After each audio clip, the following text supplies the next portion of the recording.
तसं आपल्या पाठीमागे चांगली सोन्यासारखी माणसं कुस्ती बघतात. आताच बसवा, परत फायनलचा राऊंड चालू होणार आहे. हे पहा समोर शूटिंग काढणारे जरा इकडे या. सर, इकडे तुम्ही आम्हाला आताच दिसत ती मंडळी सर्व बसून घ्या. परत जरा इकडे या, या side ला जरा. मनीष टाळ्याच्या गजरामध्ये स्वागत करा. याच मातीतला सलतारा मनीष बानगर संपलेल्या कुस्तीमध्ये विजयी झाला आणि सर्वात सर्वांनी खांद्यावरती घेतला.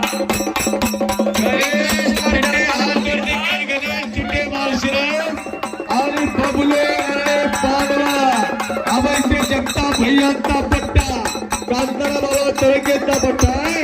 लढाई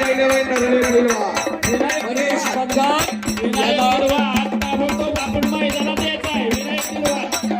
पहिला मानाची गदा या पोराला खानाला खांद्यावरती घेतली होती. कामोटा येथे